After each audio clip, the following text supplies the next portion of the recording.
Okay, so for your 9th exercise, your 9th stretch for Christmas, we're gonna need a wall. I'm using this mirror behind me. So you're gonna back up your feet about hip width apart. Your bottom should be touching your shoulder blades, and your head may or may not touch. I don't want you to lift your head to touch. I want you to keep your chin level to the floor. We're gonna bring those arms on the side, and we're just gonna side bend from side to side. This is really great for opening up the side body. So I'm trying to keep my thumbs touching my wrists and my pinkies. I'm keeping my heels down. I'm just gonna do 5 each side, or 10 total. Try not to hold my breath, just breathing through this exercise.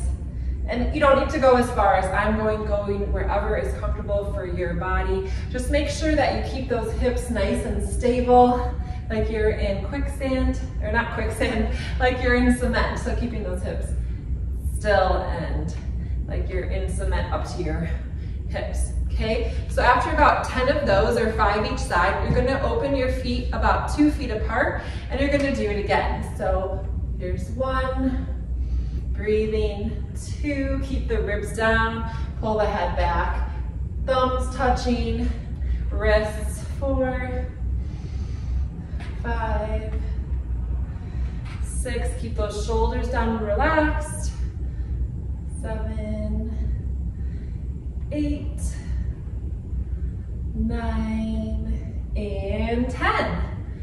Good. And then following that one, we're gonna open the legs a little bit wider. I'm just backing my heels up against the wall. You don't have to. Your bottom should touch. Drop your ribs, pull your chin back. So now the feet are about 4 feet apart.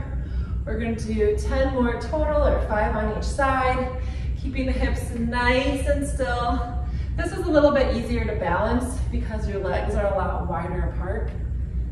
Good. Here's 4, 5, breathing, 6, just opening up that side body, engaging the core as you come back up, really great strengthener as well as a stretch. And let's just do 1 more for good measure. Good, and then the final one you're gonna do is gonna bring the legs back together, so you're about hip width apart. Same thing, if the arms bother you keeping them up high, just lower them down to wherever it's comfortable, okay? And we have 10 more, so here's 1. So maybe this is a little bit easier to do now that this is your 4th set. Notice which side is easier to bend to than the other. So we all tend to have tightness more or less on one side versus the other. So just being mindful of that, so that maybe you can spend a little extra time on that side that's a little tighter. All right, I think that might be 10. So we're just gonna finish up by bringing the elbows together and back, elbows together and back, elbows together and back. So I'm just bringing my knuckles to my temples, my thumbs are pointing down towards my jaw, and I'm just bringing those elbows in and out, in and out, in and out. And if you want to stay with me, we're going to do about 15 to 25 of these.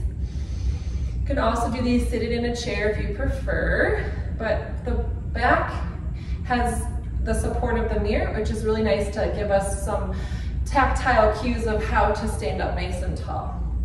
Okay, so there's about 20. Now we're gonna keep that same golfer's grip with the tips of the fingers coming down to the palms. You're gonna bring your arms out to the side, squeeze those shoulder blades together, circle the arms forward.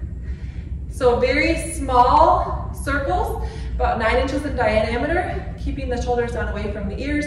Just do about 20, then pop the thumbs up, palms up, thumbs back, squeeze the shoulder blades together, circle back. You wanna do these in front of a mirror so that you can see if your shoulders are up or if they're even, and try to get the shoulders even.